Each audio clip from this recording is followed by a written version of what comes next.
Saksikan ulang apa itu fiqhul lughah berdasarkan referensi relevan yang teman-teman baca.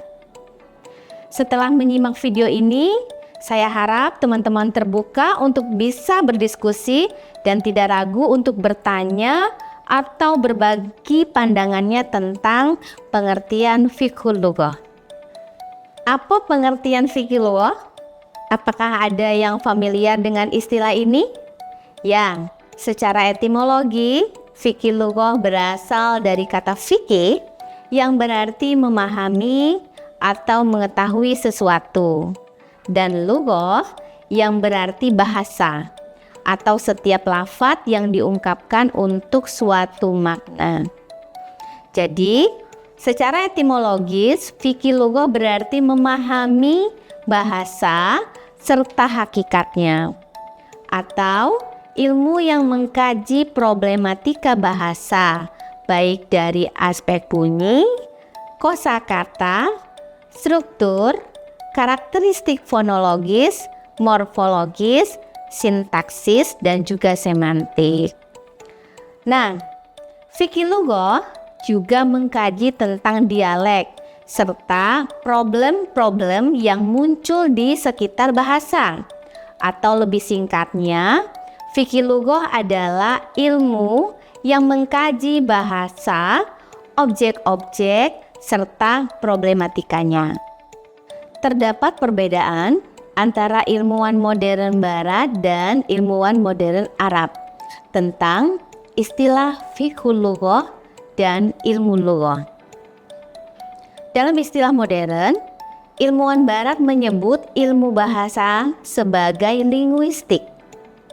Namun, di kalangan ilmuwan modern Arab, ada dua istilah yang biasa digunakan, yaitu istilah pertama, fiqhul lughah, dan istilah yang kedua disebut ilmu lughah. Menurut pandangan ilmuwan Arab modern, fiqhul lughah cenderung pada kajian naskah klasik yang dikaji secara historis atau sering kita kenal dengan istilah filologi.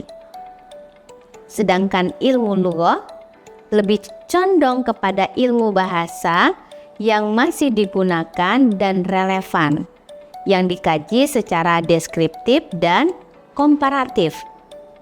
Sedangkan para ulama Arab klasik cenderung tidak membedakan kedua istilah tersebut.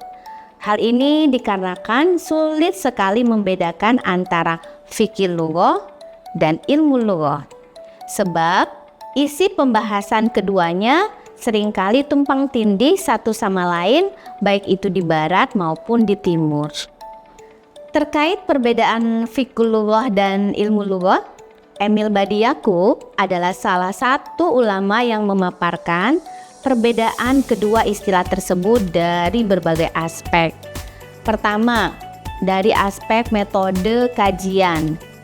Fiqhul lughah mengkaji bahasa sebagai media kajian budaya dan sastra. Sedangkan ilmu lughah mengkaji bahasa itu sendiri. Yang kedua, perbedaannya dari segi aspek cakupan dan ruang lingkup fiqhul lughah. Fiqhul lughah memiliki cakupan yang lebih luas daripada ilmu lughah. Ketiga, perbedaannya dari segi sejarah. Fiqhul lughah lebih dahulu daripada ilmu lughah. Ilmu lughah hadir untuk menjelaskan kebahasaan, sedangkan fiqhul lughah menjelaskan bahasa dari bagian budaya. Yang keempat, perbedaannya yaitu dari segi keilmiahannya. Sejak awal kemunculannya, ilmu lughah datang sebagai ilmu atau sains dan berbeda dengan fiqhul lughah. Kelima, dari aspek hasil karya yang dihasilkan oleh para sarjana bahasa. Karya-karya dalam fiqhul lughah bersifat historis, komparatif, atau bahasa lainnya tarikhi muqarran. Sedangkan karya-karya dalam ilmu al-lughah lebih bersifat deskriptif atau wasfi takriri. Untuk objek kajiannya fikih lughah membagi menjadi dua perspektif. Yang pertama menurut sarjana bahasa Arab klasik dan menurut sarjana bahasa modern. Pertama, kosakata bahasa Arab. Yang kedua, makna atau dilalah bahasa.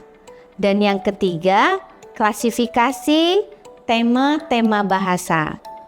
Sedangkan perspektif sarjana bahasa modern, yang pertama objek kajian daripada fikih lughah itu adalah perkembangan bahasa manusia, baik bahasa yang fusha maupun amiyah. Yang kedua adalah dialek atau lahjat. Dan yang ketiga sintaksis atau kita kenal dengan nahwu. Yang keempat stilistika atau uslub, baik itu prosa atau nathar dan juga puisi atau syair. Selanjutnya, manfaat dari fiqhul lughah. Pertama, memahami ciptaan Allah yang luar biasa, seperti dalam kajian fonologi atau ilmu aswat, itu agar kita dapat mengucapkan bahasa dengan benar. Yang kedua, melanjutkan karya para ulama bahasa yang telah bekerja keras dalam kajian bahasa, seperti kajian Al-Quran. Yang ketiga, membantu ilmu lain seperti ilmu tauhid, ilmu syariat, tafsir, hadis, dan lain-lain. Karena semua keilmuannya ini sumbernya menggunakan sumber berbahasa Arab.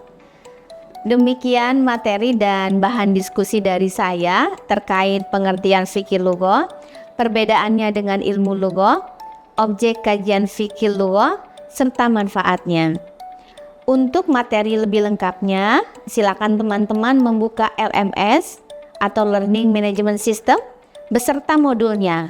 Satu modul terdapat 6 bab yang akan dibahas secara lengkap, atau bisa menggunakan buku yang berkaitan dengan fikih lughah, jurnal atau referensi lain yang berkaitan. Semoga pembahasan ini bisa dipahami dan dimengerti. Atas perhatian dan kerjasamanya, saya ucapkan terima kasih dan mohon maaf apabila terdapat kekurangan dalam penyampaian. Sampai jumpa di pertemuan berikutnya. Wassalamualaikum warahmatullahi wabarakatuh.